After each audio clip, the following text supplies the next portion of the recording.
Una buona serata a tutti i nostri telespettatori, benvenuti a questa puntata di TV7 Match. Ancora in primo piano il referendum costituzionale, la riforma della Costituzione, la riforma Boschi-Renzi, di cui tanto si discute, ma come dicevo prima della sigla inizieremo occupandoci anche di questo viaggio oltreoceano del Presidente Renzi, con una nutrita delegazione italiana, una cena alla Casa Bianca, l'ultima per Barack Obama prima di lasciare il posto al prossimo Presidente degli Stati Uniti. Insomma, qui in Italia si voterà per il referendum costituzionale, negli Stati Uniti tra poco voteranno per il rinnovo appunto della presidenza.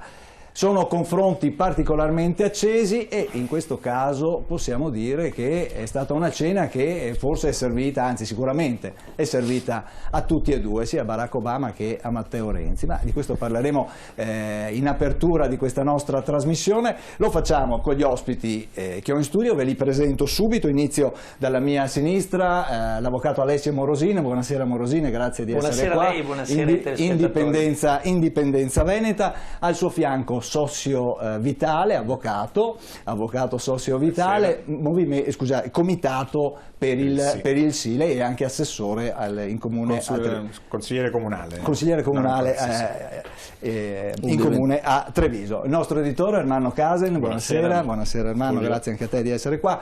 Al suo fianco Antonino Pipitone, buonasera. Medico, coordinatore veneto di Italia dei Valori. Buonasera Pipitone, grazie anche a lei. Al suo fianco Giovanni Petete, comitato per il no, Fiamma Tricolore di Treviso. Buonasera anche a lei di essere qua. Dunque abbiamo un parterre, come si usa dire, equilibrato. Questa sera tra l'altro ricordiamo anche ai telespettatori, ma soprattutto agli ospiti in studio, che siamo in par condicio, per cui magari lasciamo che le persone abbiano la possibilità di esprimere i propri concetti e le proprie opinioni in maniera, insomma, così, come dire, educata. Ecco, allora, titolo della trasmissione: metti una marchetta a cena, perché come dicevo prima, qua insomma è stata una cena, un viaggio oltreoceano che è stato utile per tutti e due, innanzitutto per Renzi. Barack Obama ha benedetto, possiamo dire così, le riforme di Renzi, ha benedetto anche la riforma costituzionale, ha detto che va bene così, insomma. Morosini, cosa dice? È stato un favore? Dopo sentiremo anche Barack Obama e vedremo le parole esatte che ha detto. Ma è vero che per ultimi si esprimono i cittadini, e quindi quelli che il 4 dicembre avranno scelto di recarsi alle urne e quindi di apporre la loro crocetta sul sì o sul no. Però è indubbio che la partita ha dimostrato di essere una partita estremamente rilevante e l'interesse esterno all'Italia mi è parso più sentito che non l'interesse interno. Queste paiono, e taluni osservatori lo hanno anche ben commentato, delle riforme che rispondono più a una necessità di soddisfare delle precise istanze che vengono a livello di Unione Europea e che poi sono condivise per coincidenze di interessi anche da realtà importanti come gli Stati Uniti, in quanto l'Italia oggi è ritenuta da tutti un paese non adeguato, non attrezzato istituzionalmente per far fronte a quella che è l'emergenza, le emergenze anzi che ci toccano. E a me pare che sarebbe buona cosa, come avviene in questi casi, che al di fuori dei confini di questa disgraziata penisola che ci sta facendo soffrire, perché alla fine chi pagano sono i cittadini, si astenessero dal dare indicazioni a favore o contro della scelta.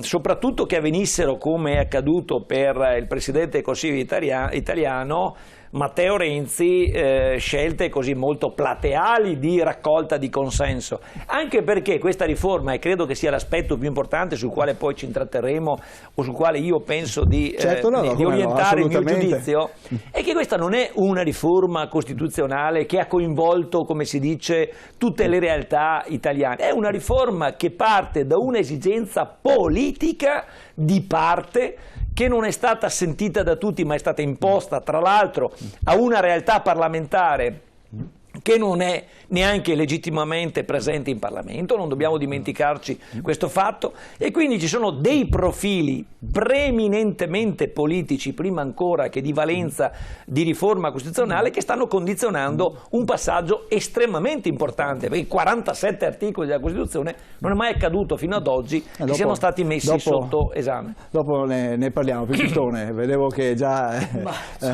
Diciamo che non condivido tantissimo, giustamente abbiamo idee diverse. Ma innanzitutto questione di Renzi in America è servita a tutte e due, come si diceva prima, sicuramente è un grande riconoscimento all'Italia. Io penso che qualsiasi italiano dovrebbe essere contento che un capo dello Stato, il capo del proprio Stato venga accolto in maniera così importante poi sull'evento di chiusura dall'uomo più potente ancora del mondo che Obama. Mi pare che abbia detto ho tenuto i migliori per ultimi. I migliori, esattamente, le cose migliori per ultime, le persone migliori per ultime. È un riconoscimento sicuramente anche all'Italia, sicuramente serve ad Obama per dare un messaggio alla comunità italo-americana che andrà a voto al prossimo mese per Hillary Clinton, quindi su questo non c'è dubbio, però è anche vero che tra i leader europei ha scelto secondo me il leader che oggi è più innovativo, quello che dà maggiore sicurezza del progressismo democratico, visto che oggi, se andiamo a vedere un po' quello che c'è in giro, c'è il presidente francese in grave crisi, la Merkel che anche lei sta avendo grandi difficoltà, ha anche ormai la sua età, anche dal punto di vista di presenza politica, che ormai sono più di 10 anni che c'è la Merkel. Gli altri leader, abbiamo visto, ci sono leader che contestatari un po' dovunque, quindi l'Italia rappresenta ancora oggi un baluardo per alcuni valori di democrazia che sono sicuramente in linea con quello che è lo spirito, probabilmente la storia di Barack Obama, quindi io penso che sia un riconoscimento anche a questo. Sull'aiuto al referendum non concordo con Morosini, dice perché Barack Obama ha detto che è favorevole al referendum, non so cosa conosca Barack Obama del referendum costituzionale, però vorrei ricordare che tutti gli stati europei, comunque gli stati moderni, occidentali, intervengono nei grandi passaggi di democrazia, e questo è un passaggio di democrazia importante per l'Italia. Siamo intervenuti per esempio con le nostre idee, poi ognuno fa quello che vuole, siamo intervenuti sulla questione greca. È un messaggio di democrazia depotenziata questa, non di democrazia. Siamo intervenuti, ognuno dicendo la sua sulla Grecia, quando Tsipras doveva come dire, prendere il potere contro l'Europa, poi abbiamo visto come è finita, siamo intervenuti sulla Spagna, siamo intervenuti su tanti altri stati, sulla questione della Russia e così via, come è normale che sia, perché siamo in una comunità ormai assolutamente globale e siamo intervenuti in maniera molto pesante sulla Brexit un po' tutti. Quindi come si fa a dire che gli altri non devono intervenire sull'Italia? Diranno la loro. C'è un problema, e chiudo, molto importante, e non condivido quello che diceva Morosini, che è il passaggio democratico per eccellenza, che alla fine, caro amico mio, comunque sia decideranno i cittadini italiani. È la cosa democratica più importante che ci possa essere, sia che possa essere sì, sia che possa essere no. Poi allora, prima di sentire altre opinioni, sentiamo invece cosa ha detto, anzi leggiamo, perché poi ci sono le didascalie, che cosa ha detto Barack Obama con Renzi qualche giorno fa. Vediamo se... Eccolo qua. Matteo has been pursuing some very bold economic reforms, structural reforms in Italy that are not easy, that are often resisted by existing institutions and inertia. But the Italian economy has shown signs of growth. It still has a long way to go to put Italy on a path to long-term and sustainable growth. And the upcoming referendum to modernize Italy's political institutions are something the United States strongly supports, because we believe that it will help accelerate Italy's path towards a more vibrant, dynamic economy, as well as a more responsive political system. Ecco, gli Stati Uniti sostengono fortemente il referendum, soprattutto insomma, le riforme che sta portando avanti Renzi. Professor Casen, è un po', uno potrebbe dire anche un po' un'ingerenza esterna su... Cosa dice? No, perché è normale per gli Stati Uniti ingerire nella politica italiana. Lo ha fatto sempre, lo ha fatto direttamente, l'ha fatto indirettamente. Ricordiamo il caso Moro, gli Stati Uniti ci sono dentro a pieno nel sequestro Moro e il giorno che apriranno finalmente gli ossari usciranno gli scheletri.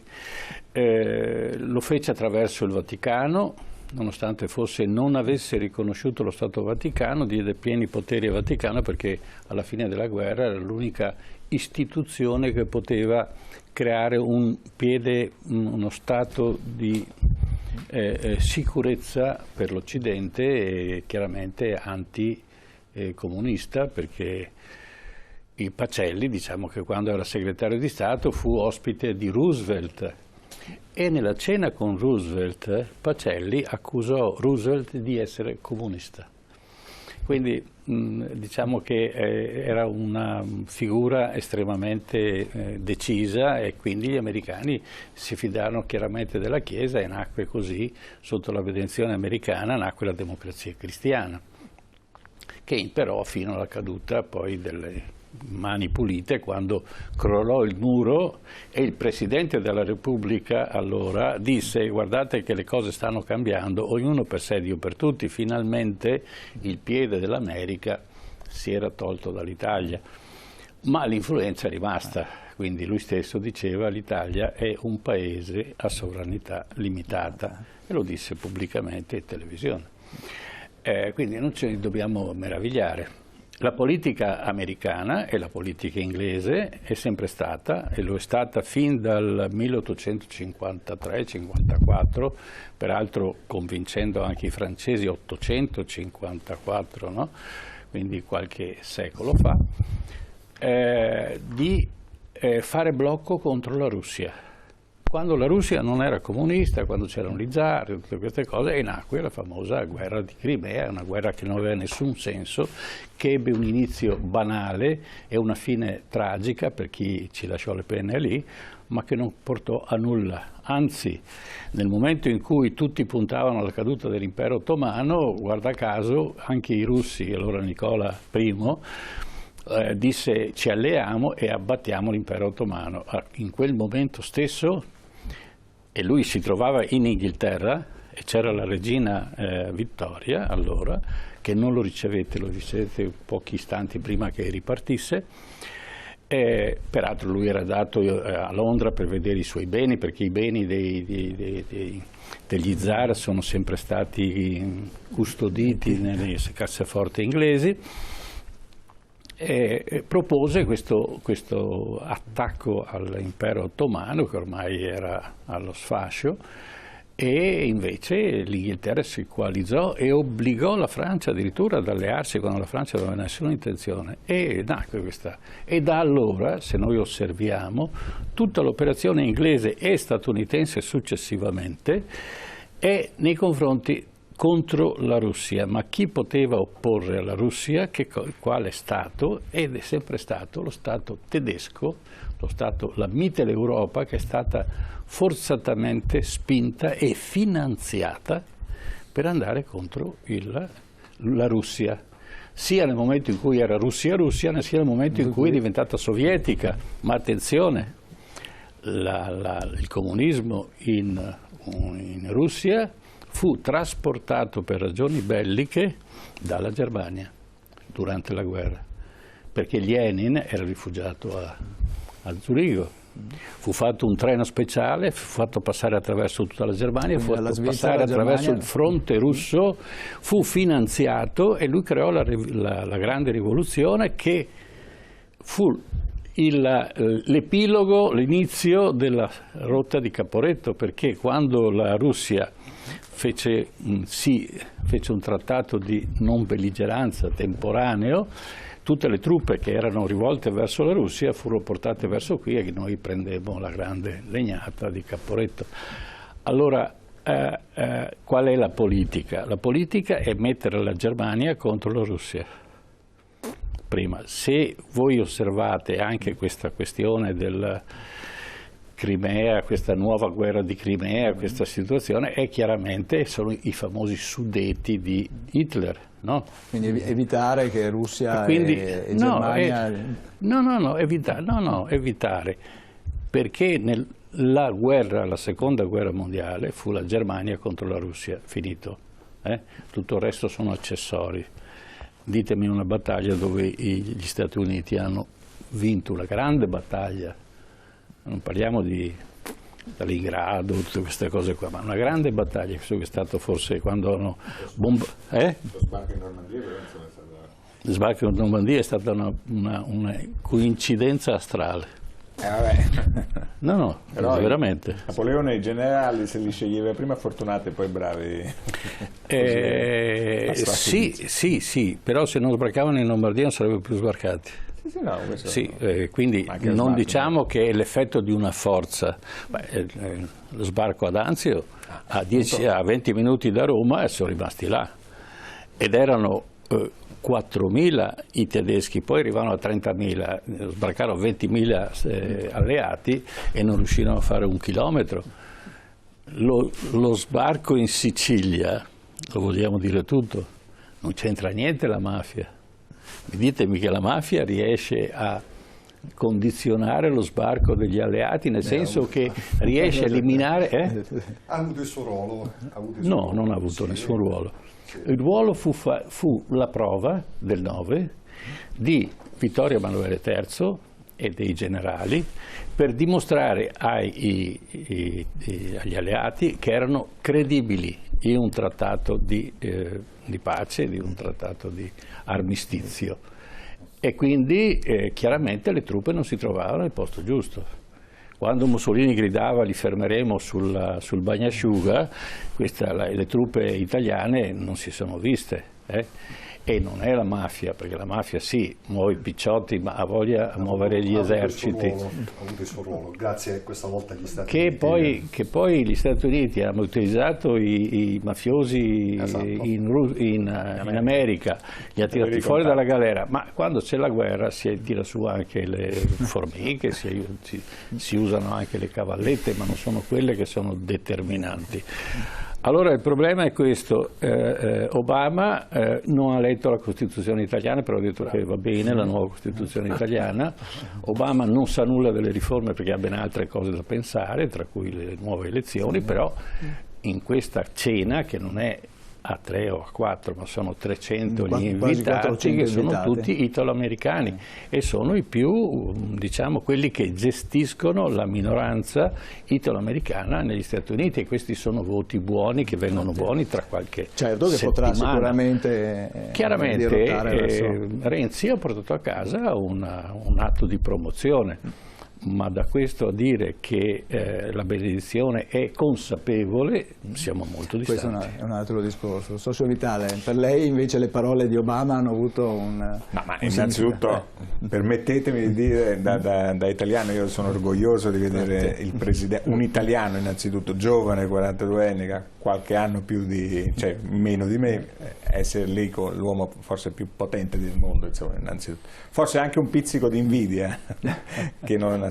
Perciò non piace molto il titolo "Metti una marchetta a cena", perché secondo me è il riconoscimento, al di là della questione referendaria, è il riconoscimento di un valore Italia, un valore che secondo me c'è. Infatti lui nella discussione, nel discorso parla di segnali di ripresa. Esatto, sì. Non ti fa un ragionamento che va tutto bene, eccetera. Quindi, e poi mi permette di dire, il presidente Obama, voglio dire, è stata una figura internazionale, mondiale, premio Nobel, eccetera, di una certa rottura. Cioè, secondo me le due figure presidenziali si piacciono, sia per la vicinanza generazionale, che esistono sempre, professore, le solidarietà generazionali, per fortuna, sia perché appunto vengono tutte e due da un partito, tra virgolette, democratico con determinate idee. Quindi io sinceramente mi sento orgoglioso, ecco, di questa considerazione che viene data al Paese Italia. Noi abbiamo voluto vedere in chiave critica quello che è, adesso poi vediamo anche un po' più. E mi permetto anche di dire una cosa, l'uscita dell'Inghilterra dall'Europa apre uno scenario nuovo. Apre uno scenario nuovo. E quindi l'individuazione di un partner, perché siamo un partner sotto tutti i punti di vista, in America e in Europa, individuare l'Italia come possibile partner non è al di là delle influenze che sono sempre negative, condivido, ma non è diciamo, un discorso di poco conto. Questa è la mia idea. Certo, certo. Allora abbiamo una grafica, ancora abbiamo riassunto. Per carità, la cena è stata probabilmente squisita e il menù era ottimo, però non condivido questo. Sì, fa piacere che il presidente americano, che ormai i presidenti americani sono rappresentativi, sono poco in grado di comandare, un presidente che ha avuto il premio Nobel ante litteram, no? Perché si è presentato e ha detto intanto gli diamo il Nobel così poi si comporta bene.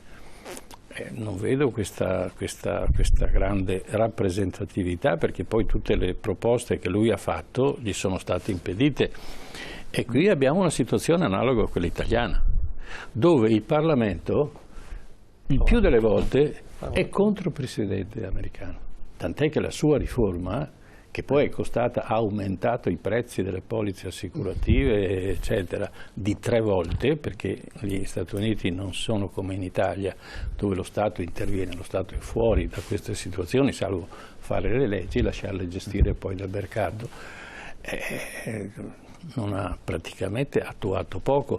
Una cosa riconosco a Obama: un grande interesse per la lobby del suo colore, quindi della lobby diciamo afroamericana. Però da Lehman Brothers in poi, cioè, è questa amministrazione che ha riportato diciamo, l'economia a un livello, l'occupazione, il calo diciamo, del mercato immobiliare l'ha risollevato Obama, non è che l'ha risollevato scusate, corrisponde a un periodo di presidenza di Obama, ma ditemi una legge che ha determinato il cambiamento del mercato. Su questo no. Scusate, sì, io sono abituato. Scusate, se la mia azienda va bene o va male, perché parliamo che gli stati sono delle aziende, se va bene o va male so perché se ho fatto delle scelte giuste o delle scelte sbagliate. Non è che sotto il mio regno le cose sono andate meglio, se io non ho fatto niente. E ritengo, e questo è stata una mia così assidua attenzione nei confronti di cosa ha fatto Obama, sinceramente oggi non sono riuscito ancora a capire che tipo di influenza ha avuto. Mi interessa più quello che sta dicendo, e non è il mio leader, l'oppositore della Clinton, che dice tagliamo i ponti con la Cina perché ci sta mettendo sotto. Ed è vero. Il problema è che se noi produciamo in un altro paese e non produciamo negli Stati Uniti, chi compra le cose che producono gli Stati Uniti? Nessuno. Primo, perché non ci sono gli stipendi, è lo stesso problema che abbiamo in Italia. Seconda cosa, perché tutta l'attività e la capacità produttiva va in un altro paese. E allora va contro il principio di Ford che diceva io pago bene i miei operai perché comprino le mie macchine, perché saranno i prossimi miei clienti. Ed era il concetto che aveva Marzotto, no? Marzotto nella sua area. Le banche erano sue, le case erano sue, i supermercati erano suoi, e si pagava e portava a casa i soldi, perché questo è il capitalismo. No, nel bene e nel male, questo è. Se noi rompiamo questo, gli Stati Uniti rimane niente, perché così funzionano gli Stati Uniti. Se la produzione la porto in Cina perché costa meno e la porto a meno prezzo in America o in Italia e la pago meno, va benissimo, la gente ne comprerà di più, ma poi finisce di non avere stipendi e allora userà le riserve, perché l'Italia è ancora ricca. Dicevo 3 anni fa, non conosco le statistiche attuali, 3 anni fa la riserva media di un italiano era 170.000 euro, diciamo, la capacità, la ricchezza. Quella tedesca è esattamente la metà. 75-80 mila euro. Quindi l'italiano, diciamo, mediamente ha delle proprie riserve, però le sta mangiando tutte. Allora, questo mi interessa, allora capisco. L'altro aspetto, attenzione, è andata la sindaca di Lampedusa, ed è un segnale molto importante in tutti i sensi, da umanitario, ma comunque è un atto di, tra virgolette, di sottomissione. Cioè, vediamo, abbiamo preparato una grafica abbastanza semplice per vedere, capire quali erano gli interessi dell'uno e dell'altro. Vediamo se la regia riesce a proporci questa, vediamo se la trovano. Perché effettivamente appunto ci sono stati eccole qua, no? Allora, Barack Obama per Matteo Renzi. Allora, innanzitutto, come dicevo prima, ha benedetto questa riforma e il referendum costituzionale dicendo va bene, quindi bisogna votare il sì. Poi ha detto che andava bene anche la linea di politica economica, bisogna insistere, non è ancora però ancora.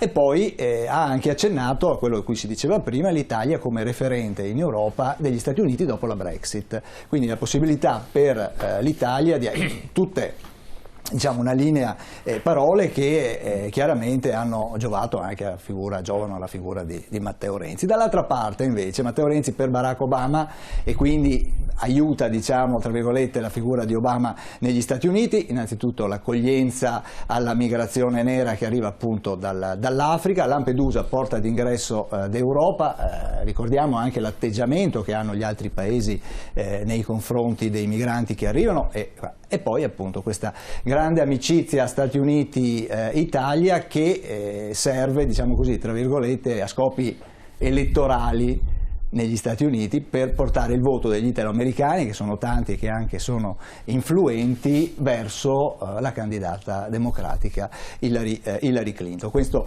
brevemente, diciamo, quelli che possono essere stati gli interessi, o quelli che sono gli interessi che sono usciti, diciamo, da questo incontro, senza nulla togliere all'incontro, diciamo, ufficiale, l'incontro di Stato, però diciamo che oggi più che mai la politica, tra l'altro,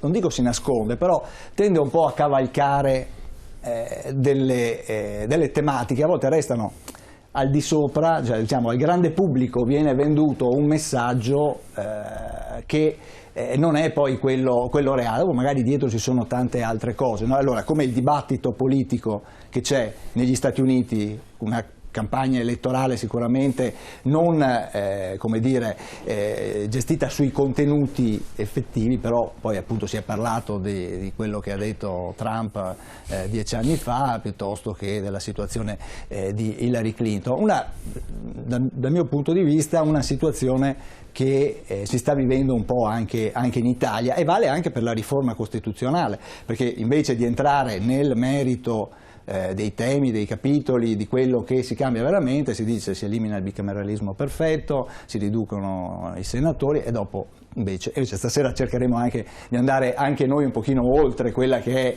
l'aspetto di facciata. Giovanni Papete.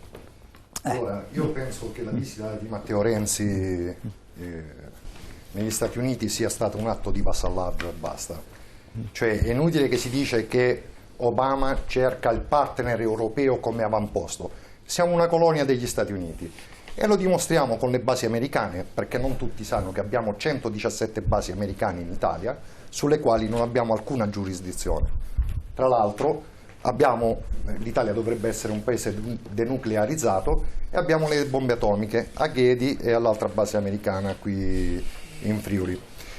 Perché dico che è andato a fare un atto di vassallaggio? Perché è vero che servivano questi voti per le prossime elezioni degli italoamericani, però bisogna anche tener conto che nel futuro prossimo c'è il TTIP, e praticamente il partenariato transatlantico del commercio. Il trattato di libero scambio. Esatto, di libero scambio. Beh, è tutto fermo però adesso. Sì, l'hanno bloccato, però io ho detto nel prossimo futuro c'è anche questo. E tra l'altro hanno bisogno che in Italia il governo possa decidere senza passare attraverso i cittadini. Io ho sentito prima Pipitone che diceva che la riforma costituzionale è un progressismo democratico. Assolutamente no. Se era così sarebbe dovuto passare per il Parlamento, è stato imposto dal governo. Tra l'altro Renzi ha detto che i padri costituenti avrebbero voluto che la Costituzione fosse cambiata, assolutamente falso. Lo stesso Calamandrei, padre costituente, disse che nel momento che si sarebbe dovuta cambiare la Costituzione, i banchi del governo sarebbero dovuti essere vuoti. Poi ancora, sulla riforma costituzionale italiana sono molti gli stati o come dire, i politici degli altri stati che ci mettono becco. Dici, noi abbiamo messo becco per la Brexit e per la Grecia. Attenzione, la Brexit non era una riforma costituzionale inglese, ma andava a toccare degli interessi economici.